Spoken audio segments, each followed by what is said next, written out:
ഇത്തവണത്തെ ഓണവിശേഷങ്ങളാണ് ഈ കാണുന്നതൊക്കെ. ഇത്തവണ വീട്ടിൽ അല്ലായിരുന്നു ഓണം ആഘോഷിച്ചത്, നാത്തൂൻ്റെ കമ്പനിയിലായിരുന്നു.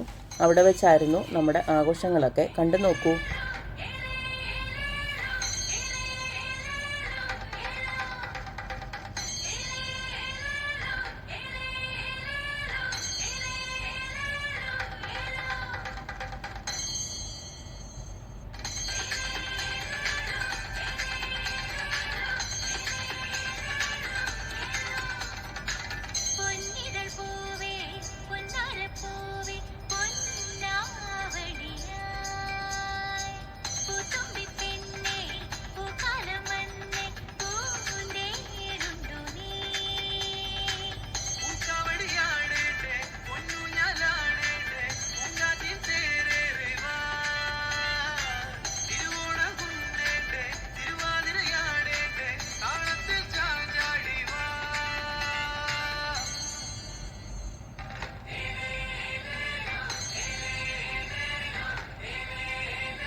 ആൺപെൺ വ്യത്യാസമില്ലാതെ തന്നെയുള്ള തിരുവാതിരകളിക്ക് ശേഷം നല്ല അടിപൊളിയായിട്ടുള്ള ഒരു പുലികളിയും ഉണ്ടായിരുന്നു.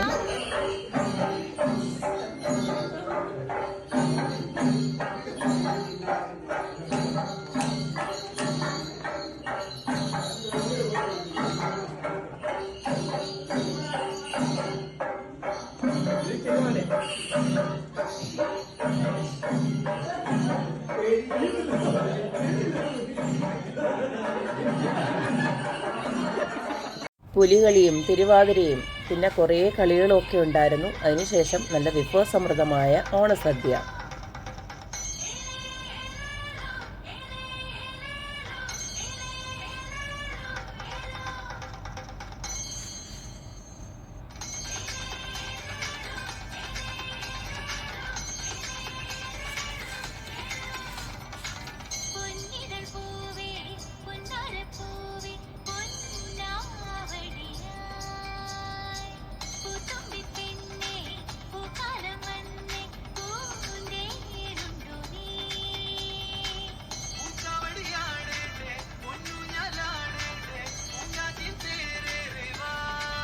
നാട്ടിലല്ലെങ്കിലും മലയാളികൾ എവിടെയുണ്ടോ അവിടെയെല്ലാം നല്ല അടിപൊളിയായിട്ട് ഓണം ആഘോഷിക്കുക എന്നുള്ളതിൻ്റെ ഒരു തെളിവാണ് ഇവിടെ ജസ്റ്റ് കാണിച്ചത്. കണ്ടില്ലേ? അത് കഴിഞ്ഞിട്ട് കുറച്ച് ഫോട്ടോഷൂട്ട് കാര്യങ്ങളൊക്കെ ആയിട്ട് ഞങ്ങൾ അടിപൊളിയായിട്ട് ഇത്തവണത്തെ ഓണം ആഘോഷിച്ചു.